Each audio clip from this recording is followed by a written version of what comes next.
Özbaşına tikinti. Ev nə vaxt qanunsuz sayılır? Sənədsiz tikilən ev sökülə, satıla, bağışlana və ya miras qala bilərmi? Qanun nə deyir? Torpaq sənin deyilsə, tikinti sənə məxsus ola bilərmi? Mülkiyyət hüququ harda bitir? Özbaşına tikinti, qanunsuz evlər və hüquqi həqiqətlər. Studiyada mövzunu vəkillər İlkin Xəlilov, Qəhrəman Qarayev, Tünzalə Hacıyeva, Mahurə Kərimova müzakirə edəcəklər. Qanun və icra proqramı biz yenə sizinləyik. Vəkil Əkbər Yusifoğlu'nun təqdimatında. Birazdan ARB-də. Verilişin baş sponsoru Şərur MTK, sponsorları Cihan Seylon çayları, Woodsoft mebel evi. Şərur MTK-nın baş sponsorluğu Cihan Seylon çaylarının Woodsoft mebel evinin sponsorluğu ilə qanun və icra başladı. Şərur Mənzil Tikinti Kooperativinin sədri İsfəndiyar Axundov. Şirkət artıq 30 ildir ki, Bakı şəhərində mənzil tikməklə məşğuldur. Ona görə də çox böyük təcrübəyə malikdir. Yəni binalarımız həm keyfiyyətli, həm dayanacaqlı, həm də vaxtında qazın suyun işığını veririk. Ona görə də biz müraciət edirik sakinlərə. Yasamalda, Sarayda, Xırdalanda, Qobuda mənzillərimiz var. Təmir evlər üçün 25 bin manat, təmirsiz üçün 5 bin manat ilk ödəniş olacaq və uzun müddətli mənzillərə sahib ola bilərlər. Qapımız hər zaman üz-üzə açıqdır.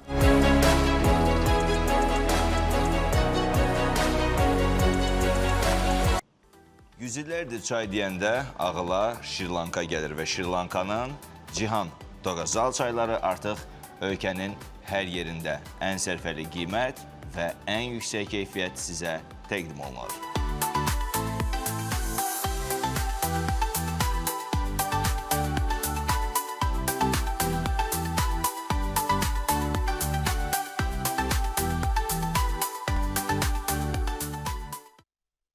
Woodsoft artıq 3 ildir peşəkar mebel istehsalı ilə xidmətinizdədir. Restoranlar, obyektlər, evlər və villalar üçün xüsusi dizayna uyğun mebellər hazırlayırıq. Siz modeli seçirsiniz, biz isə onu zövqünüzə və interyerinizə uyğun şəkildə gerçəyə çeviririk. Premium yumuşaq mebel, mətbəx və kabinet mebeli, restoran və obyekt dizaynı, ev və villalar üçün fərdi interyer mebeli, rəng, ölçü və dizayn tam sizin seçiminiz, yüksək keyfiyyət və uzun ömürlü materiallar, müntəzəm endirimlər, Woodsoft, hər bir detalda təbiilik və rahatlıq.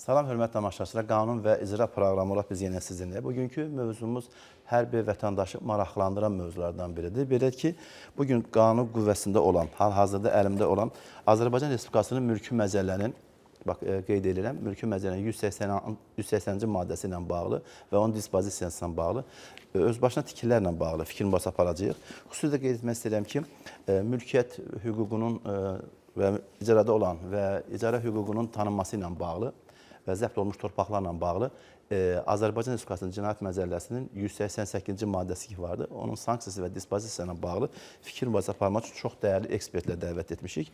İlk öncə dəyərli ekspertlərini sizlərə təqdim edim, sonra biz mövzumuza qayıdacağıq.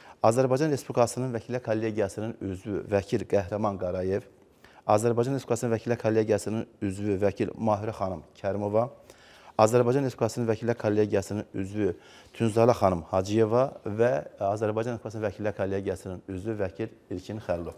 Xoş gəlmişsiniz. Sağ olun. Hörmətli həmkarlar, bildiyimiz qədər bu günləri Azərbaycan ərazisində özbaşına tikililərlə bağlı vətəndaşların çoxsaylı siz vəkillərə müraciətləri var. Azərbaycan Respublikasının mülki məcəllənin 180-ci maddəsi ümumiyyətlə mülkiyyətlə bağlı istifadə hüququ, hansı mülkiyyət hüququ məhkəmə qaydası tanına bilər, hansı hüquq qanunsuz tikili hesab olunur, hansı hüquq daşınmaz əmlakın dövlət reyestr xidmətindən imtinaya səbəb olur. Onunla bağlı sizin dəyərli fikirlərinizi tamaşaçılarla bölüşmək istəyirəm. Qəhrəman müəllim, xoş gəlmisiniz. Təşəkkür edirəm Məşbər. Həmişə olduğu kimi Qəhrəman müəllim belə deyək, mülki sahənin bu sahəsində bizə daha çox belə deyək ki, arayış verən, bilgi verən vəkillərimizdən biridir. Buyurun. Çox sağ olun. Bir daha təşəkkür edirəm. Sizi və dəyərli tamaşaçılarımızı salamlayıram. Əlavə olaraq sizə bu televiziyanın rəhbərliyinə öz adımdan və mənim digər vəkil yoldaşlarım adından təşəkkür edirəm ki, bu həm bizim üçün çox faydalıdır, eyni zamanda hesab edirəm ki, tamaşaçılarımız, vətəndaşlarımız üçün də çox faydalı ola bilər. Bugünkü mövzumuz bildirdiyiniz kimi bəzən el arasında qanunsuz tikili deyirlər, bəzən sənədsiz tikili deyirlər, Amma hüquqi dildə desək öz başına tikili. Öz başına tikili. Əslində götürəndə hər üçünün də mahiyyəti eynidir. Xüsusən də bu daşınmaz əmlaklar bildiyimiz kimi qanunvericiliyin tələbidir ki, bunlar yalnız müvafiq dövlət orqanında qeydiyyata alındıqdan sonra bu mülkiyyət hüququ yaranmış olur. Nə qədər ki, deyək ki, hazırki vəziyyətdə daşınmaz əmlakın dövlət reyestr xidmətində mülkiyyət hüququ qeydə alınmayıb, onun hər hansı sərəncam vermək, ümumiyyətlə istənilən bir üzərində bağışlamaq, icarəyə vermək və s. kimi hüquqlar, Alqı-satqı, dəyişmə. Ümumiyyətlə, heç bir hüquqlar, heç bir dəndə istisna yalnız sahiblik istifadə ola bilər. Qalan digər ümumiyyətlə mülkiyyət hüququ tanınmır və bununla bağlı da qeyd elədiyimiz o sərəncam verilməsi qeyri-mümkündür. Bu özbaşına tikililərin verdiyiniz sual hansı tikililərdir ki, özbaşına tikilidir? Qanunvericilikdə bunun bizim mülki məcəllənin 178, 179 və 180-ci maddələri bunlarla bağlı həm anlayış verir, həm də ki, qanunsuz tikililərin hansı halda qanunsuz tikili olması və üzr istəyirəm, özbaşına tikili olması, o cümlədən onların hansı halda mülkiyyətin tanına bilməsini qeyd edir. Qanun elə birbaşa müfəssəl, aydın şəkildə qeyd olunub ki, ayrılmayan torpaq sahəsində deməli, nəzərdə tutulmamış, daha doğrusu torpaq sahəsində aparılan tikili, o cümlədən şəhərsalma və tikinti məcəlləsinin tələbləri kobud surətdə pozulmaqla aparılmış tikililər özbaşına tikili hesab olunur və bunlara deməli, hər hansı bir şəxsi mülkiyyət hüququ tanına bilməz. Lakin qeyd etdiyimiz maddədə o cümlədən bununla bağlı da düzdür, Konstitusiya Məhkəməsinin bir çox qərarlarında toxunulub, belə məlumat bildirilib. Bəli, münasibət bildirilib. Qısa olaraq hazırki vəziyyətdə onu deyim ki, yalnız Konstitusiya Məhkəməsi, o cümlədən qanunun özündə var, Konstitusiya Məhkəməsi bir daha konkretləşdirib ki, həmin o özbaşına tikililər yalnız xüsusi 2 şərt ödənildiyi təqdirdə ona mülkiyyət hüququnun tanınması mümkün ola bilər. Aydındır. Aydındır. Mən efir vasitəsilə bütün bizi seyr edən tamaşaçılarımıza çağırış eləmək istəyirəm ki, çox dəyərli vəkillərlə bu günləri təhlil etdiyimiz mövzu ilə hər hansı bir problemimiz və qarşılaşdığınız bir mənzərə varsa, bizim WhatsApp vasitəmizdən əlaqə saxlaya bilirsiniz. Eyni zamanda qaynar xəttimizlə əlaqə saxlaya bilirsiniz. Bizim redaktorumuz sizi belə deyək ki, verəcəyiniz suallar cavablandırılacaq. Mahirə xanım, xoş gəlmisiniz. Bax, ümumiyyətlə, Qəhrəman müəllim qeyd elədi. Ümumiyyətlə, bəzi məsələlər ki, var ki, özbaşına tikili hansı statusdadır və üzərində sərəncam verməklə bağlı. Buyurun. Mən deməli Qəhrəman müəllimin sözünə qüvvət olaraq bildirirəm ki, deməli belə hallarda ki, özbaşına tikili var, bunun söküntü məsələsi tamaşaçıları yəqin ki, maraqlandırır. Hökmən, çox maraqlı bir mövzu isə. Yəni bu hansı halda sökülə bilər? Ancaq məhkəmə qərarı əsasında sökülə bilər. Bu məhkəmə qərarı məhkəməyə müraciət edə bilər maraqlı şəxs və yaxud da ki, hər hansı bir dövlət qurumu da bunu eləyə bilər. Bəzən olur ki, özbaşına tikili hər hansı obyektin mühafizə zolağında tikilir. Bu zaman orada yaşayanların elə həyat və sağlamlığına böyük təhlükə yarana bilər. Məhkəmə qərarı olmadan özbaşına tikilinin söküntüsü qanun qadağan eləyir bir mənalı olaraq. Mahirə xanım, bir dənə üzr istəyirəm, bu ifadəni söyləyək. Məsələn, məhkəmə qərarına sökülə bilər. Bəli. Bax, hansı obyekt, hansı daşınmaz əmlak və kimin maraqlarına toxunduğu təqdirdə iddia qaldırıla bilər ki, o məhkəmədə sökülməsinə bağlı. O hissəni açıqlayaq. Məsələn, misal gətirə bilərəm ki, deməli, su kanalının mühafizə xətti var. Su xəttinin mühafizə xətti var. Qaz, işıq, su. Qaz, işıq, su. o zaman deməli su borusu partlaya bilər və təbii ki, o evə fəsad yarada bilər. Bu zaman mütləq şəkildə həmin o idarənin, qurumun ərizəsi əsasında ki, bizim mühafizə zolağımızda tikilib bu tikinti aparılıb, bu zaman məhkəmə qaydasında mübahisələndirilə bilər. Aydın. Qəhrəman müəllim, elə sual istəyirəm sizə də verəm. Bax, Mahilə xanım qeyd elədi, yəni qaz, işıq, su təhlükəsiz və mühafizə zonası. Ümumiyyətlə, axı vətəndaşların fərdi yaşayış evləri də var. Nəsə, üzr istəyirəm, deyəsən, Zara xanım nəsə biraz bu mövzuya yaxın olduğuna görə. Buyurun, buyurun. Çox sağ olun. Yəni, hər biriniz cavab verə bilərsiniz suala. Bəli, aktual mövzuya toxunmusunuz. Bugün həqiqətən də Azərbaycanda çox bu cür problemlərlə yanaşırıq. İlk əvvəl mən açıqlama vermək istəyirəm, öz başına tikili nədir? Xalq arasında bu adətən belə sənədsiz evlər də deyirlər, amma mən bildirmək istəyirəm ki, bugün sənədsiz evlərin heç də hamısı öz başına tikili sayılmır. Yəni, son dövrlərdə bu halın kütləvi hal alması ilə əlaqədar dövlətimiz, ölkə başçımız fərman imzalamışdır. Həmin fərmana əsasən artıq bu cür tikililərin sənədləşdirilməsi, yəni mülkiyyət hüququnun tanınması xeyli genişlənmişdir və əvvəllər məsələn mülkiyyət hüququnun tanınması tanımaq üçün ancaq çıxarış tələb olunurdusa tikili üzərində, bu günləri artıq Sovet dövründən verilən, digər dövrlərdə müxtəlif bələdiyyə və icra hakimiyyətləri tərəfindən verilən sənədlər əsasında belə 2001-ci ilin yanvar ayının 1-nə qədər verilən sənədlər əsasında belə insanlar öz tikililərinə mülkiyyət hüquqlarını tanıya bilərlər. Amma özbaşına tikili, lakin məhdudiyyətlər də var ki, qanunsuz tikilən tikiliyə təbii ki, bu hüquqlar verilmir. Həmin o qanunsuzluqlardan biri də Mahilə xanım qeyd elədiyi kimi deməli mühafizə zonalarıdır və yaxud da tikinti və şəhərsalma qaydalarının pozulmasıdır. Zəruri lazımi icazələr alınmadan tikilən tikintilərdir. İlk növbədə vətəndaş həmin tikili ilə bağlı müvafiq orqana müraciət etməlidir. Həmin orqana müraciət edərkən əgər keçmişdə verilən hər hansı bir sənədi varsa, həmin sənədi təqdim etməlidir və əsasən isə tikintiyə mülkiyyət hüququ o zaman yaranır ki, torpaq, həmin tikilinin olduğu torpaq sahəsi vətəndaşın mülkiyyətində olsun və digər təhlükəsizlik qaydalarını, şəhərsalma və tikinti normalarını pozmasın. Bu günləri xeyli sayda vətəndaş artıq öz hüquqlarını bərpa eləyə bilər. Çünki mülkiyyət hüququ bir çox hüquqlar verir vətəndaşa. Yəni, həm artıq, belə deyək, mənzilə, tikiliyə, bütün sərəncam, istifadə və digər hüquqları əldə edir, onun dəyişdirilməsini, satılmasını həyata keçirə bilir, üzərində sərəncam verə bilir. Bununla bağlı həm dövlət deməli həm insanların, vətəndaşların mülkiyyət hüququnu tanımağı tanıyır. Həm də eyni zamanda həmin əmlakların iqtisadi sferaya daxil olmasına zəmin yaradır. Bəli. Aydın. Hörmətli tamaşaçılar, bu günləri bizim mövzumuz mülki məcəllərin 180-ci maddəsi ilə bağlı fikir mübadiləsi aparır, öz başına tikili. Nəyə görə öz başına tikililərin vətəndaşlar çalışır ki, bunu rəsmiləşdirsin? Çünki Konstitusiyanın 13-cü maddəsinə əsasən mülkiyyət toxunulmazdır. İnsanlar istəyir ki, bax bu vəkillərin, dəyərli vəkillərimizin köməkliyinə, qanunvericiliyin bizə verdiyi səlahiyyət çərçivəsində sizin mülkiyyət hüququnuzun tanınması məhkəmə qaydasını mübahisələndirə bilək. İlkin müəllim, xoş gəlmisiniz. Sağ olun Əkbər müəllim. Bugün də həqiqətən qanun və icra verilişində çox maraqlı məsələyə toxunulur.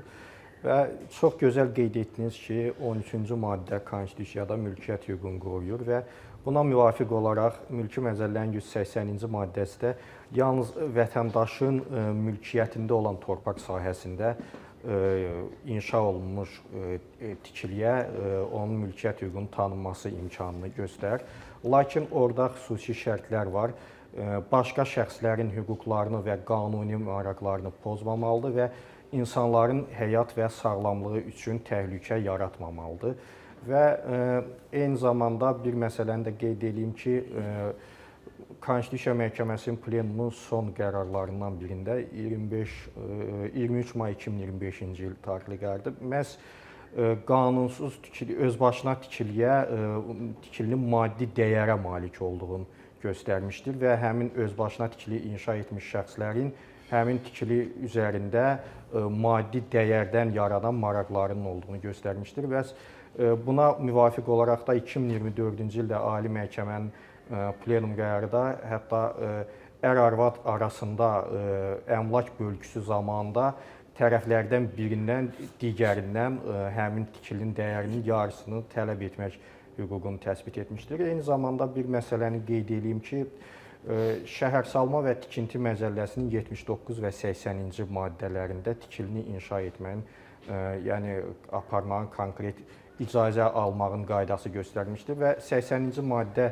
təsbit eləyir ki, öz mülkiyyətində olan torpaq sahəsində hündürlüyü 12 metrdən artıq olmayan tikililəri inşa edə bilər və eyni zamanda digər hallarla bağlı orada çoxsaylı müxtəlif hallar var. İlkin bəy, sualım hər bir mənim dəyərli vəkillərimizədir.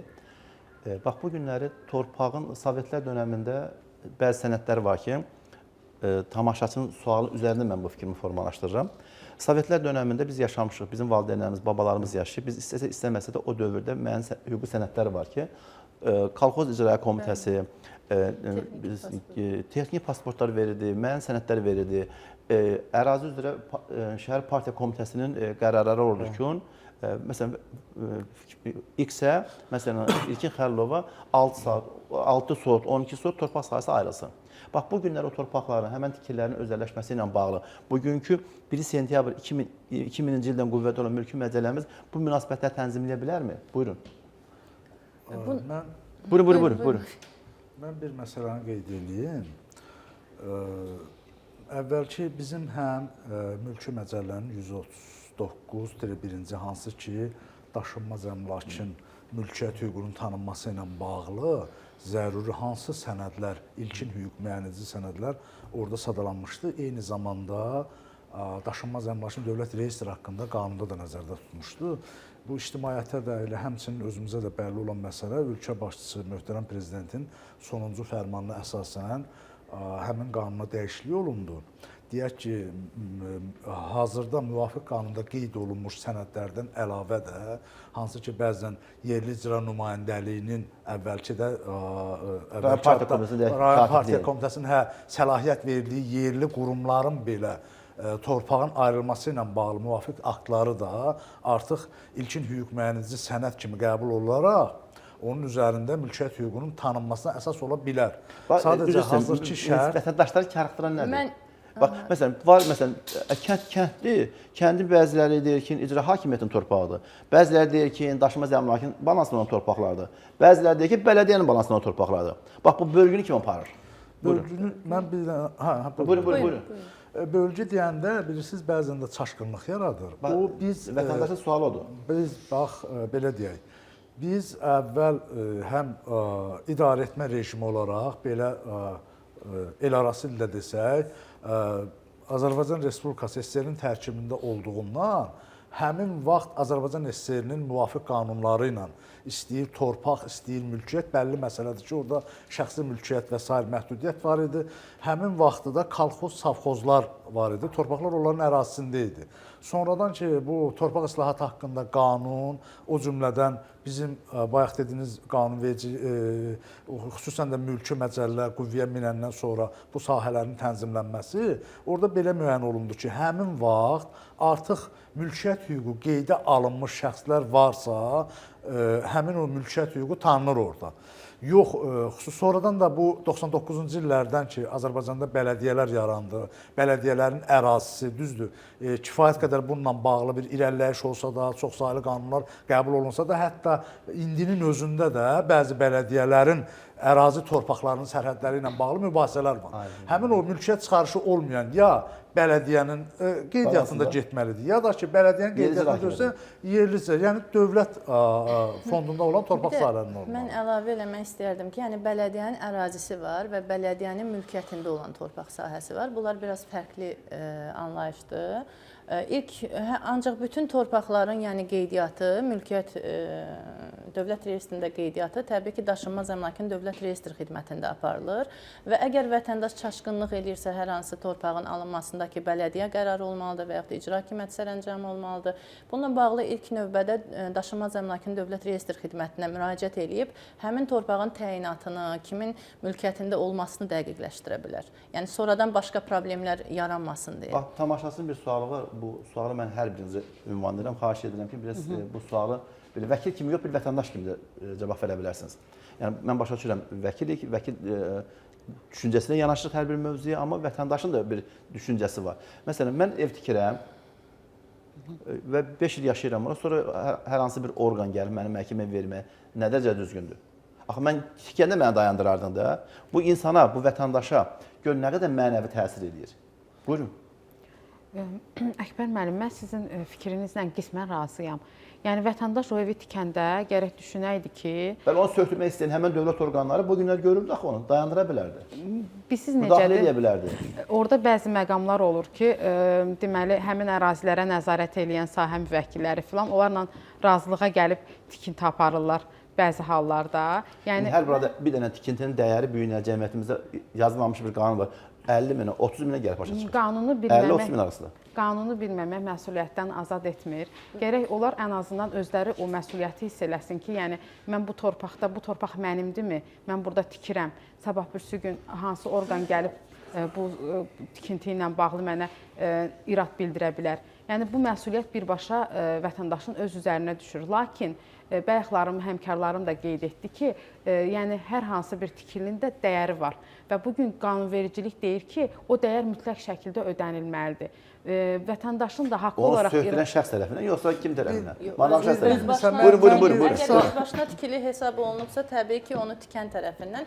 Bu yerdə mən nə demək istəyərdim tamaşaçılarımıza? Əgər bir işi görməyə başlayırıqsa, elə ev tikmək istəyiriksə, ilk növbədə bir peşəkara yaxınlaşaq, öyrənək ki, biz bunu hansı qaydada eləyə bilərik.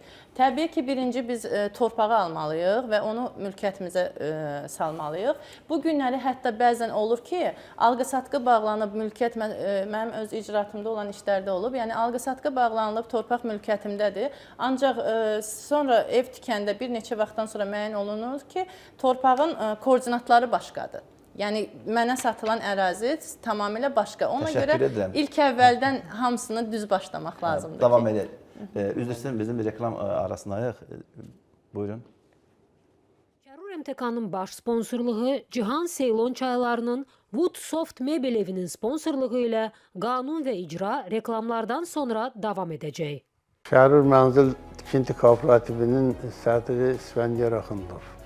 Şirkət artıq 30 ildir ki, Bakı şəhərində mənzil tikməklə məşğuldur. Ona görə də çox böyük təcrübəyə malikdir. Yəni binalarımız həm keyfiyyətli, həm dayanacaqlı, həm də vaxtında qazın suyun işığını veririk. Ona görə də biz müraciət edirik sakinlərə. Yasamalda, Sarayda, Xırdalanda, Qobuda mənzillərimiz var. Təmir evləri üçün 25 min manat, təmirçisi üçün 5 min manat ilk ödəniş olacaq və uzun müddətli mənzillərə sahib ola bilərlər. Qapımız hər zaman üz-üzə açıqdır.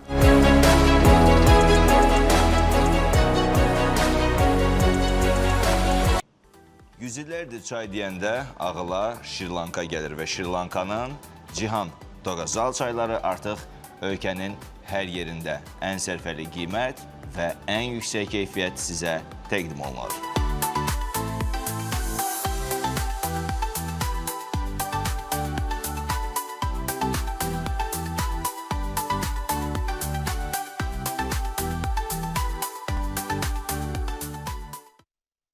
Woodsoft artıq 3 ildir peşəkar mebel istehsalı ilə xidmətinizdədir. Restoranlar, obyektlər, evlər və villalar üçün xüsusi dizayna uyğun mebellər hazırlayırıq. Siz modeli seçirsiniz, biz isə onu zövqünüzə və interyerinizə uyğun şəkildə gerçəyə çeviririk. Premium yumuşaq mebel, mətbəx və kabinet mebeli, restoran və obyekt dizaynı, ev və villalar üçün fərdi interyer mebeli, rəng, ölçü və dizayn tam sizin seçiminiz, yüksək keyfiyyət və uzun ömürlü materiallar, müntəzəm endirimlər, Woodsoft Hər bir detalda təbiilik və rahatlıq.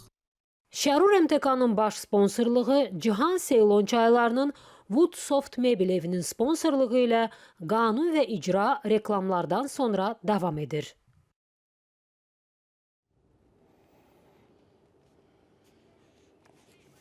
Hörmətli tamaşaçılar, bugünkü mövzu ilə bağlı sizi maraqlandıran bütün suallarımızı bizim WhatsApp vasitəsilə müraciət edə bilərsiniz və bizim dəyərli vəkillərimizlə eyni zamanda əlaqədə saxlaya bilərsiniz. Bütün pozulmuş hüquqlarınızla bağlı inşallah biz bacardığımız qədər sizə yardımcı olacağıq. Buyurun, nəsə ikinizə qaldı?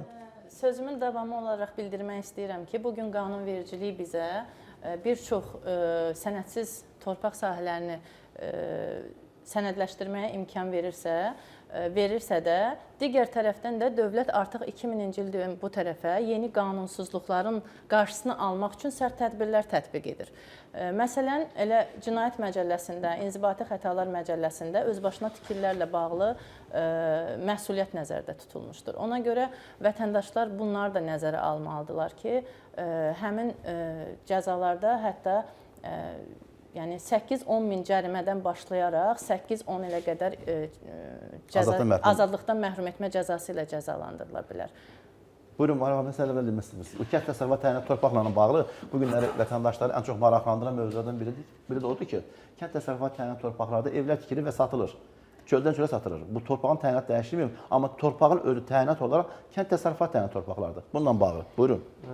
Əkbər müəllim, çoxsaylı bu məsələlərdə mübahisələr var. Əslində daşınmaz əmlakın dövlət reyestri xidmətinə qarşı iddialar var. Burada yəni əsasən həmin vaxt o bələdiyyələr yaranandan sonra bir sıra o torpaqları satılıb kənd təsərrüfat təyinatlı torpaqlar. Bunlar bir növ bələdiyyənin ehtiyat fondundan o torpaqların alqı-satqısı olub. Ancaq hazırda çoxsaylı mübahisələr var. Məsələn, eyni kənddir, kəndin ərazisidir.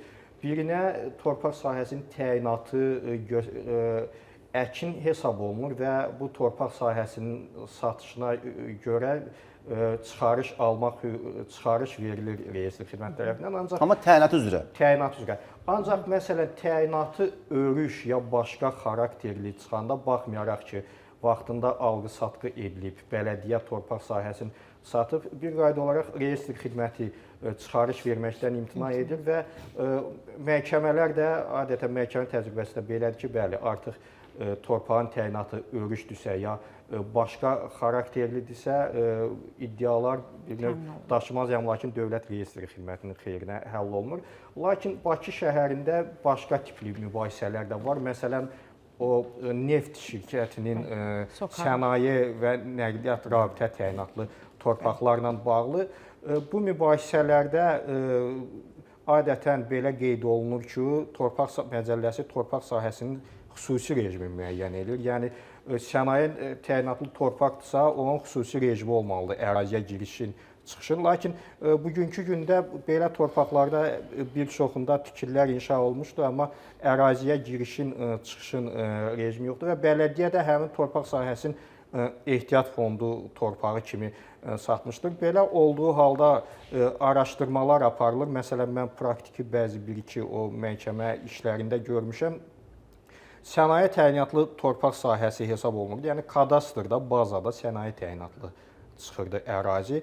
Lakin ərazidə çoxsaylı yaşayış evləri var idi, hətta yanacaq doldurma məntəqəsi var idi. Yəni burada araşdırma nəticəsində müəyyən olundu ki, bəli, vaxtilə ərazidə neft quyusu olub, lakin artıq 50 ildən çoxdur ki, deyək ki, mən təxmin edirəm, nə qədər vaxtdan çoxdur ki, artıq bu ərazidən neft çıxarılmır və o quyunun üstü örtülüb. İstismar bitib. Bəli, və vətəndaşın da sənədləri qanunidir. Yəni vətəndaş da qanuni əsaslarla bunu əldə eləyib, ona ayrılıb və o da burada tikili inşa eləyib və belə hallarda məhkəmələr iddiaları təmin edirlər. Yəni ilk növbədə bu torpaq sahəsinin hüquqi statusunun müəyyən olunması da çox önəmli məsələdir. Və eyni zamanda həmin ərazidən o hazırda sənaye ya vətəndaşları maraqlandıran mövzulardan biri də ondan ibarətdir ki, məsələn biz bunun şahidi olduq. Məsələn, Sovetski deyilən ərazidə məsəldaşların xüsusi mülkiyyətinə olan evlər vardı. Dövlət maraqlarına uyğun olaraq alındı və kompensasiya verməyə xitam verildi. Bununla bağlı. Deməli, mən özüm də təcrübəmdə olan işlərdən sizə misal gətirəcəm. Həmin ərazinin, ümumiyyətlə bu işlər aparılan zaman inzibati orqan deməli, rəy alır, həmin ərazinin bir qiymətləndirici şirkət tərəfindən bazar qiyməti. Bəli, qiymətləndirilir. Ona uyğun olaraq vətəndaşlara kompensasiya təklif olunur və ən çox vətəndaşlar arasında o inzibati orqanlar arasında fikir ayrılığı oradan yaranır, qiymətləndirmə ilə bağlı. Və qeyd edim ki, yəni təcrübəmdə olan işlərlə bağlı artıq qiymətdə hesablayırlar. Yəni dəyərindən artıq da ödəyirlər. Sadəcə olaraq vətəndaşlar bu məqamda elə bir ki, fürsətdən istifadə kimi deyək, yəni daha böyük qiymətlər tələb edirlər, məbləğlər tələb edirlər. Məsələn, Sovetskiyada 2 otaqlı evdə yaşayan şəxs ona verilən pulla həmin pulun məbləğində həmin əraziyə vura bilmir. Yəni bunu o qiymətləndirir, evə qiymətləndə münasibət evi qiymətləndirirlər. Amma yaşayışın əraziyə görə münasibətdə o qiymətə uyğun gəlmir. Mən elə hesab edirəm. Bir müddət həmin ərazidə, o sökülən ərazidə yeni ev tikiləcəksə, təklif eləyirlər. Vətəndaşın hüququ var ki, həmin tikilən yeni binada ev alsın. Ev alsın. Yəni onu təklif eləyirlər. Pilot layihə deyə bir ara layihələr vardı ki, bina tikən hər iki variantı. Şəxsən mənə bir xanım yaxınlaşmışdı, adını deməyəcəm. Mənə dedi ki, mənim hal-hazırda bir otaqlı evim var, mənə 60.000 pul təklif edirlər. 60.000 manata uyğun düz edirlər. Evimin kvadratı nəzərə alıb mənə 60.000 manat pul təklif həmin MTK. 60.000-ə mənə ev təklif edirlər. Deyir, mən sizə verəcəyim kvadratı, məndə tikinti ev yoxdur, mənzil yoxdur. Və yaxud da mən o pulla deyirəm, yeni yasaman tutmuş, günəşliyə qədər ərazidən gəlmişəm, bir otaqlı ev tapa bilmirəm. Ondan əlavə həm də vətəndaş o əraziyə öyrəşir, alışır. Adaptasiya məsələsi var. Pilot layihə Buyurun. Tamamlayın fikrim. Pilot layihənin yəni bir üstünlüyü ondan ibarət idi ki, 20-25 kvadrat artıq təklif edirdilər. Məsələn, dediyiniz kimi onun kvadratına uyğun mənzildən, yəni tikintisinə uyğun olaraq biraz artıq verməyə də, yəni bina tikən şirkət onu eləyə bilər. Elədiklərində görmüşəm təcrübədə. Lakin bəzi vətəndaşlar var ki, o təkliflə razı deyirlər. Çox şişirdilmiş artıq məbləğlər istəyir. Bu günləri qanun dedi ki, başı var da. Bəli, yəni vətəndaş pozulan hüquq iddiası və maraqlı şəxs. Amma qanunu icra edən orqanlar da var. Bax bu günləri vətəndaş əgər hesab eləyirsə ki, hüququ pozulub, ona az məbləğ verilir və yaxud başqa şərtlərlə, mən öz icraatımda da olub. Təbii ki, bunu məhkəmə qaydasında mübahisələndirə bilər. Hər bir halda vətəndaş razı salınmalıdır. Onda bu günə söyləyə bilərmi? Azərbaycan Respublikasının Konstitusiyanın 13-cü maddəsi vətəndaşı qoruyan bir hüquqdur. Bəli. Elə ona görə də məhz qeydiyyatdan, yəni mülkiyyət hüququnun qeydiyyata alınması bu hüquqların həyata keçirilməsinə, pozulduğu anda müdafiəsini həyata keçirməsinə təminat verir. Onda mən, hörmətli tamaşaçılar, sizlərə müraciət edirəm. Özbaşına tikililərlə bağlı və zəbt olunmuş torpaqlarla bağlı hər hansı bir icra xırdalı problemlərlə rastlaşdığınız bizim dəyərli vəkillərimizlə əlaqə saxlayın. Xüsusilə getmək istəyirəm ki, bu günləri bizim WhatsApp yazışma ilə bağlı müraciət edə bilərsiniz. Bizim qaynar xəttimiz var və dəyərli vəkillərin nömrələri gedir və onların əlaqə saxlayıb pozulmuş hüquqlarınızla bağlı iri xırdalı məsələnin həlli həm inzibati orqanla danışıq aparmaq mərhələsində, eyni zamanda məhkəmə müstəvisində pozulmuş hüquqlarınızın bərpası ilə bağlı bacardığımız qədər kömək edə bilərik. Buyurun, Qəhrəman müəllim. Mən səhərdən cəhd edirdim ki, bu mövzu qarışıq vətəndaşlarımızı anlaşılmayan formada istiqamətləndirməsin.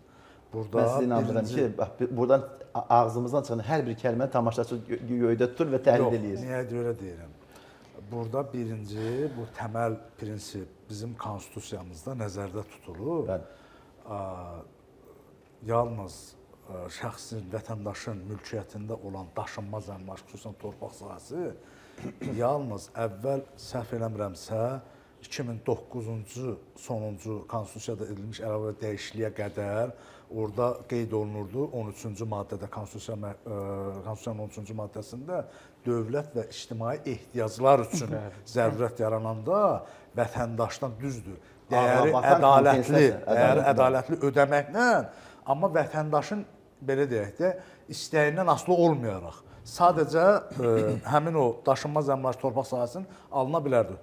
Dediyim tarixdən sonra konstitusiyaya edilmiş dəyişikliyə görə yalnız hazırda qüvvədə olan bizim konstitusiyaya görə dövlət ehtiyacları üçün dəyəri ədalətli şəkildə ödəməklə vətəndaşın torpaq sahəsi və yaxud daşınmaz əmlaka Geri alına alına bilər. Və bununla bağlı da deməli Amma kommersiya məqsədinə şamil torpaqların edə bilməz bu. dövlət ehtiyacları üçün alınması ilə bağlı ayrıca qanun var. O qanun tənzimləyir.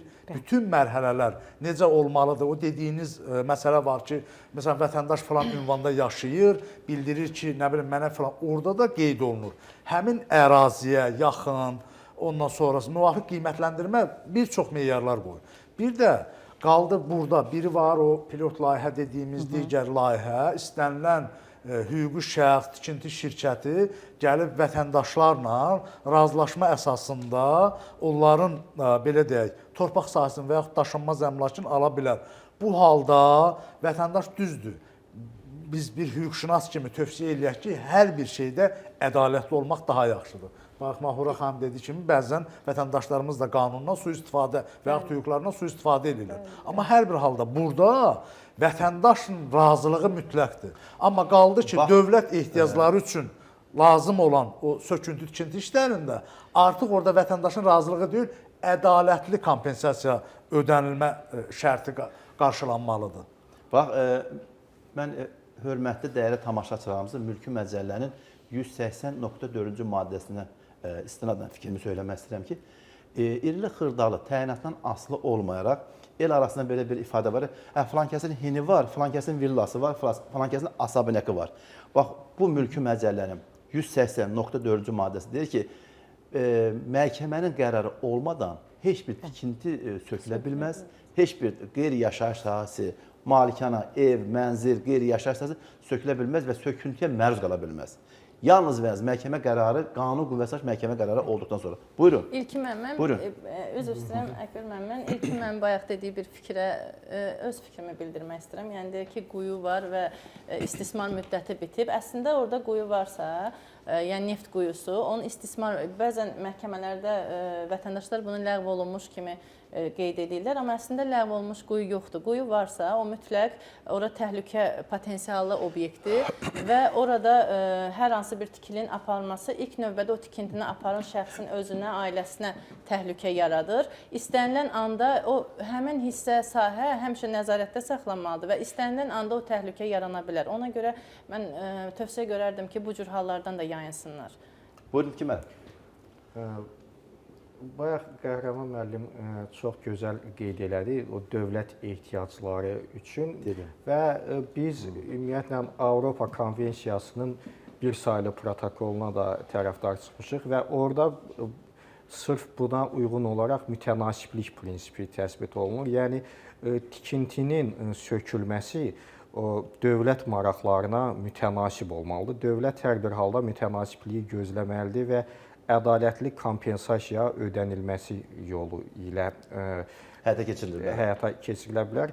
Və digər tərəfdən həmkarım qeyd elədi, bəli, ümumiyyətlə, yəni o sənaye təyinatlı ərazilərdə, bu tip təyinatlı yerlərdə tikintinin aparılması arzu olunan deyil.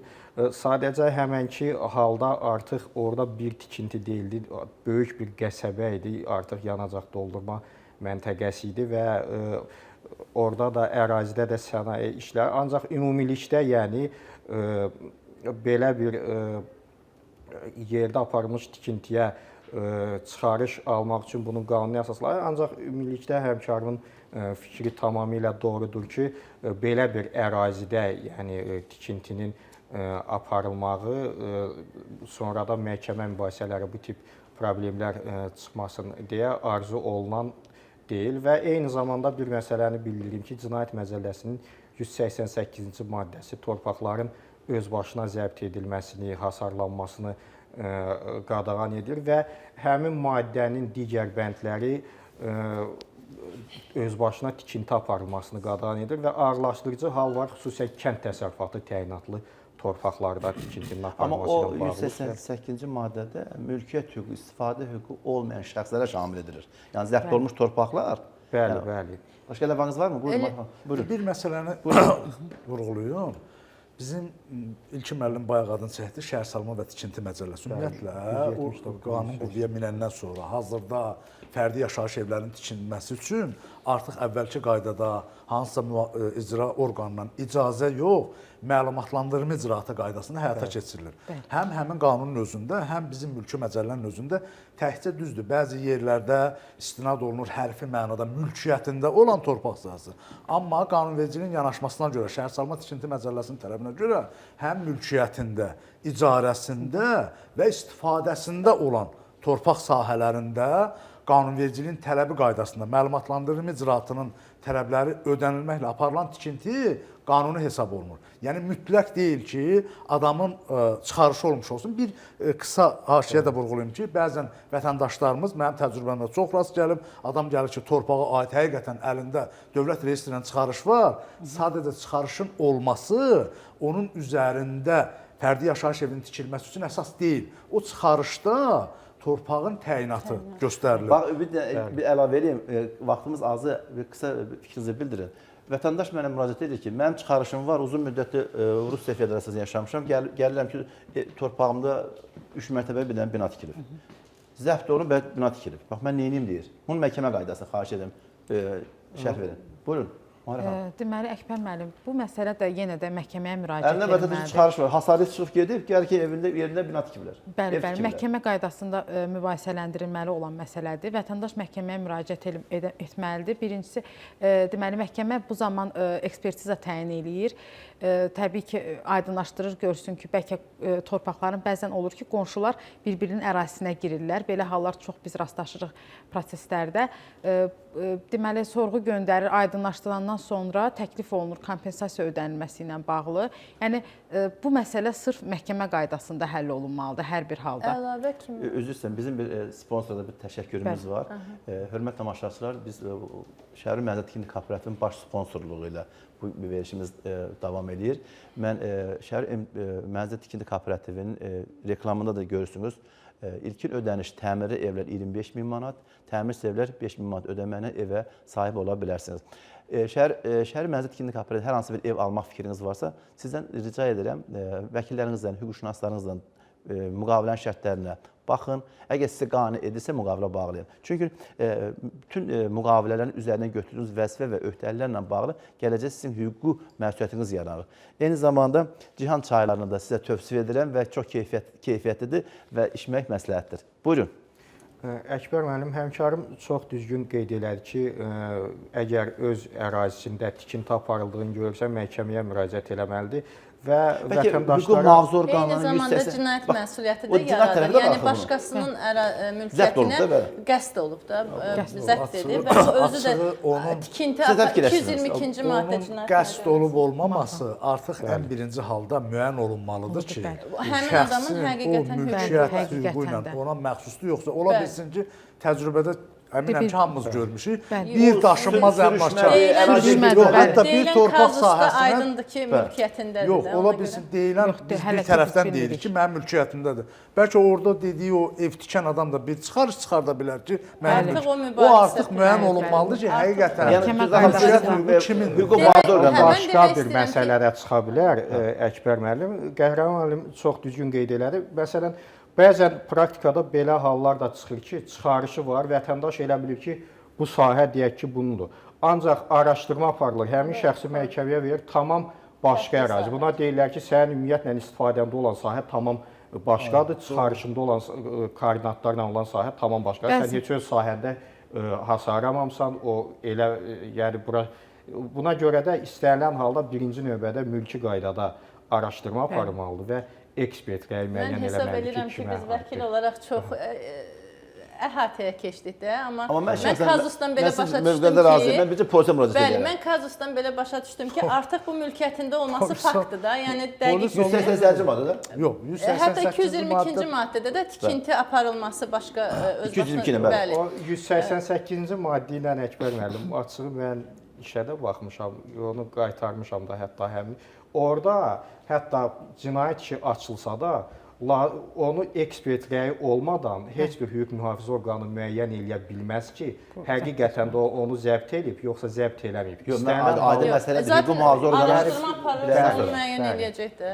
Məndə təcrübədə bir maraqlı iş Əgər olub. yaranarsa, üzr istəyirəm, yaranarsa ki, mülki qaydada həll olunmalı məsələdir. Əgər hüquq mühafizə hesab eləsə. Bəli, hüquq mühafizə orqanı hesab eləsə ki, mülki qaydada həll olunmalıdır. Məntiqi, hüquqi məntiqlə mülki qaydada müəyyən olunmalıdır. Bəli, hal-hazırki qanunvericilikdə bəli. Əsirlər məsələsi həll oluna bilər. Bəli.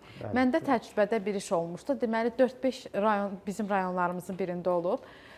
Hal-hazırda mübahisə davam eləyir. Bir neçə qonşunun evi təsəvvür eləyin, sürüşə-sürüşə. Heç bir hamının çıxarışı var və təsəvvür eləyin ki, bir qonşu da icazə verib yol çəkilməsinə, o birisi qonşunun ərazisinə də keçib o.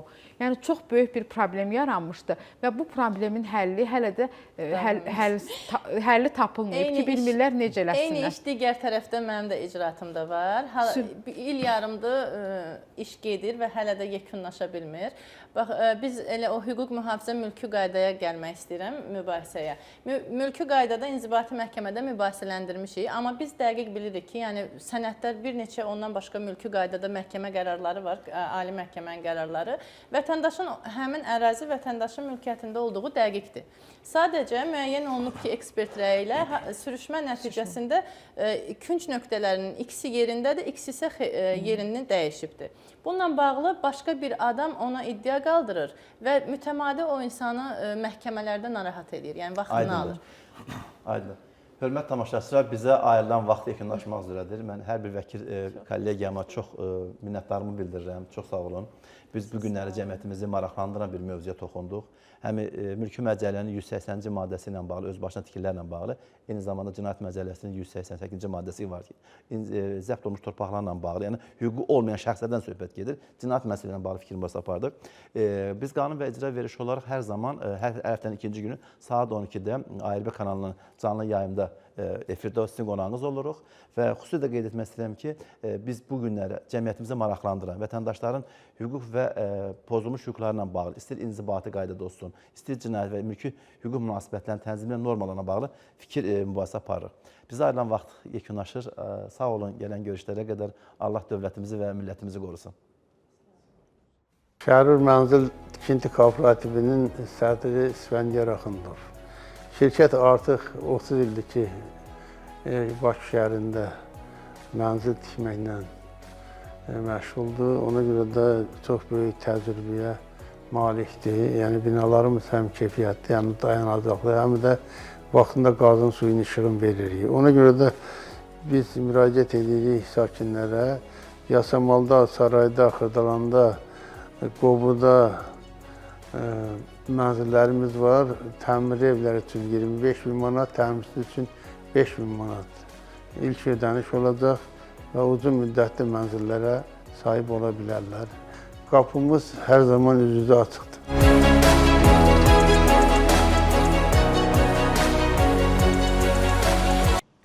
Yüzillərdir çay deyəndə ağıla Şirlanka gəlir və Şirlankanın Cihan Doqazal çayları artıq ölkənin hər yerində ən sərfəli qiymət və ən yüksək keyfiyyət sizə təqdim olunur.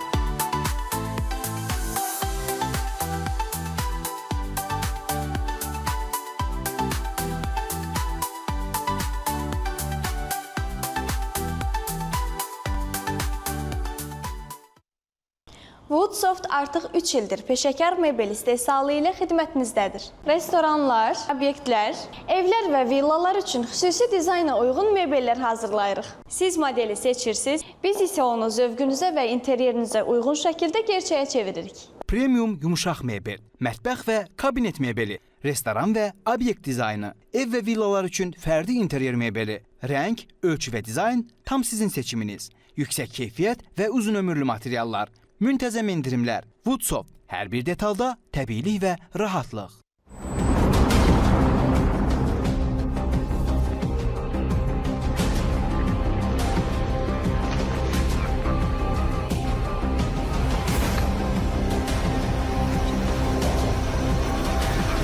Şərur MTK-nın baş sponsorluğu, Cihan Seylon çaylarının Woodsoft mebel evinin sponsorluğu ilə qanun və icranı izlədiniz.